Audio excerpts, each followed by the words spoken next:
Basically, since I was born, I've been going to this church, Korean Central Presbyterian Church. Like having another family almost, because you have your family at home, and then you have your school, and then you also have your church, and it's a place where it's a different place. It was really hard to transition from a Korean environment where everyone was speaking Korean and to an English environment where no one was speaking Korean. So, I mean, it was really stressful.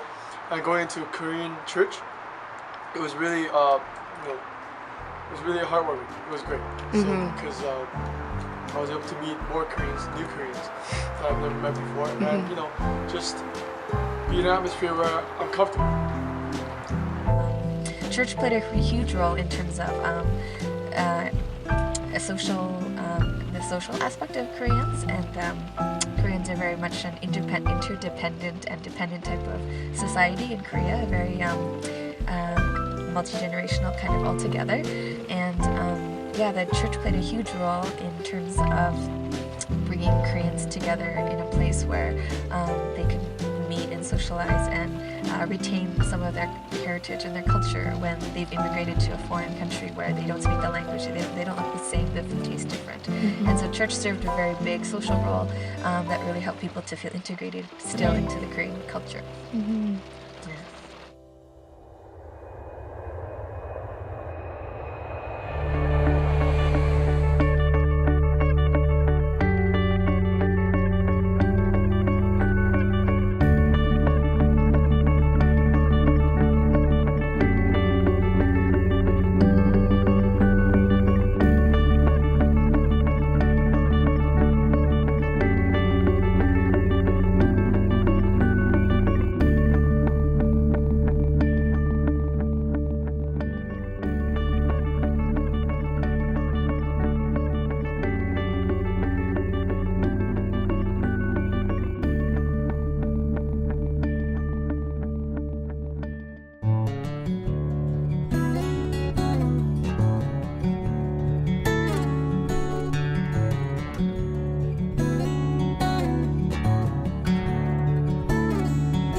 모든 교회들이 이민자의 어떤 중심적인 역할을 했다, 이렇게 얘기할 수 있어요. 왜냐하면 물론 신앙이 있어서 나온, 신앙을 목적으로 나온 사람이 있고, 두 번째는 교회가 이제 어떤 사교적인 역할, 그러니까 바깥에 나가면 한국말도 할 수도 없고 외롭고 이런 사람들이 와서 어떤 그걸 해소해주는 역할을 했고, 세 번째는 비즈니스적인 역할. 예를 들어서 어떤 정보나 인포메이션 이런 거를 어디 가서 구할 수가 없잖아요. 그리고 처음 이민 오면은 내가 어느 아파트에 살아야 되고 어떤 음식을 그때는 한국 파는 음식점도 없었어요. 그로서리 이런 것도 없었고 코리안 마켓이 없었다. 그러니까 그런 인포메이션을 얻으려면 교회를 와야 사람들이 얻을 수 있으니까 비즈니스 와이즈. The United Church got crowded, right? And there are some people that they really want to have a church, like a church. Back then, there was no separate Korean society meetings, or it's pretty much the whole thing was done at the church. So that was church was the hangout place for all the Koreans, whether you believe Christian or not, really. So it was more like it's a community center than the church. So slowly from United Church, we're breaking up. Presbyterian and Baptist and Full Gospel. So our Jungang Presbyterian Church was one of them, right? I'll say probably 40, 45, somewhere around there. And it started 1981. 81 in Coquitlam. Oh, in Coquitlam. And we were renting a small Canadian church. 맨 처음에 코멀레이크? 네. 코멀레이크 교회가 이 교회가 있었어. 근데 코멀레이크 교회 있을 때 교회가 빌려보는 교회가 인원이 30-40명 됐을 때는 백인 교회가 오케이해. 왜 그러냐면 우리 멤버가 적기 때문에. And we got a new pastor from Korea, younger pastor from Korea, took over,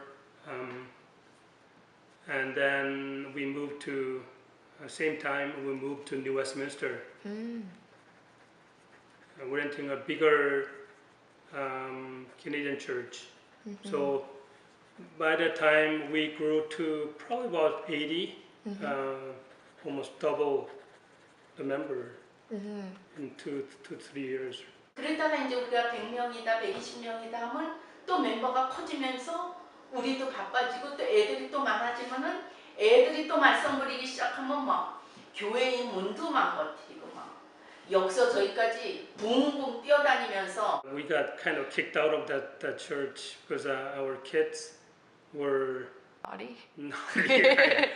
yeah, they pulled the fire alarm. I don't know how many times, and the fire truck showed up. And then, of course, we were having Korean meal. Not every day we couldn't, but some occasions, right? And like Thanksgivings and the Caucasian people didn't quite like the food, the smell, that kind of thing. So.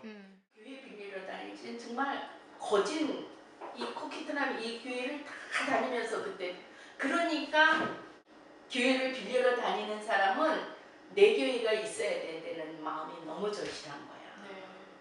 는 정말 안타깝게 기도도 많이 했고 울부짖음도 많았어. 그러다가 또 뉴웨스민스터 시가에 거기 갔더니 또 불이 홀딱 났잖아. 그때 우리 있었던 거 다 잊어버렸잖아. 뭐 어쨌든 뭐 교회 이렇게 비품 같은 거 뭐 성가대 가운데 그런 거 다 불타고 다 없어지고.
Like I said before, that the role of a Korean church was necessary for the first immigrants because of the language barrier. When you come and you have nothing that's familiar to you, language barriers, and I think it's like they kind of cling to what's familiar. And I think at that time, whether you had faith or not, coming to a church community was something that you can get, like a community gathering with fellow Koreans. And church has definitely built like lifetime relationships, friendships, whatever. I had preconceived notions of what I thought, how the Korean churches were built, and that was partially on faith, but more partially on loneliness, culture-wise. And I think I would totally understand that, because if I were in a different country, I think I would long for people who understood me, because there are cultural differences wherever you go. And even as a second gen, I can't identify myself as a Canadian, but I can't identify myself as a Korean either. So when you're... We needed an environment where we can tailor